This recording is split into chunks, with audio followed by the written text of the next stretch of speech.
السلام علیکم ورحمۃ اللہ وبرکاتہ۔ میں ہیرا فیملی کے تمام ممبروں سے مخاطب ہونے کی سعادت حاصل کر رہا ہوں۔ حضرات، 6 مارچ 2020 سپریم کورٹ میں ہیرا گروپ کی پیٹیشن پر ایک نہایت اہم سنوائی ہونی ہے، جس کے respondents union of India, E D, S F I O, government of Maharashtra, government of Karnataka, government of Kerala اور گورنمنٹ آف آندھرا پردیش ہے۔ سپریم کورٹ نے پچھلی پیشی میں ان تمام کو نوٹس بھیجی تھی۔ تلنگانہ گورنمنٹ کو ہیرا نے ریسپونڈنٹ نہیں بنایا تھا کیونکہ اس کی ہائی کورٹ سے کمپنی کو بیل مل چکی تھی۔ باقی ان جگہوں پر کیس چل رہے تھے اور تمام کیسز میں بیل نہیں مل پائی تھی، اس لیے سپریم کورٹ کے تحت کمپنی نے ان سے جواب مانگا تھا، جس کی تاریخ 9 مارچ ملی ہے۔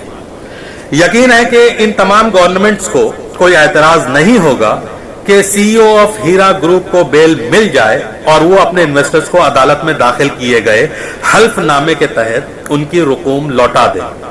کیونکہ ہر حکومت کی یہی چاہت ہوتی ہے۔ اور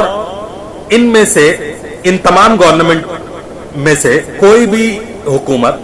ہیرا کے خلاف نہیں ہے،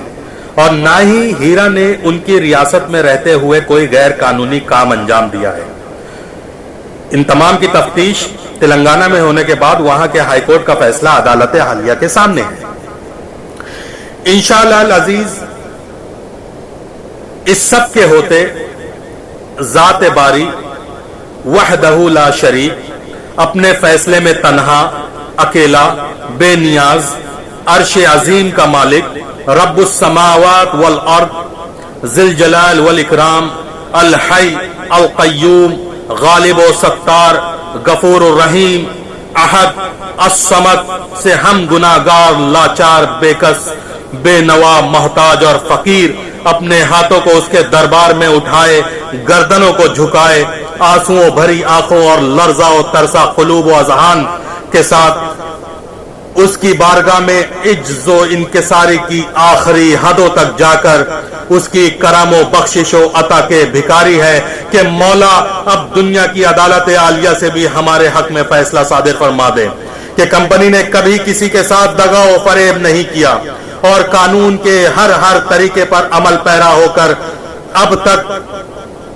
یہ سزا و تکلیف جھیلی، اور اوپر سے عدالت تک اپنی سچائی کو پیش کرتی ہوئی اس اونچی ترین انڈیا کی عدالت کے روبرو اب سر خروئی عطا فرما۔ مولا ہیرا گروپ خاندان کو اپنے کرم و احسان کے سائے میں عافیت دے۔ مولا، یہی ہم سب تیرے نبی کے امتیوں کی دعا ہے، رب کریم اسے شرف قبولیت دے،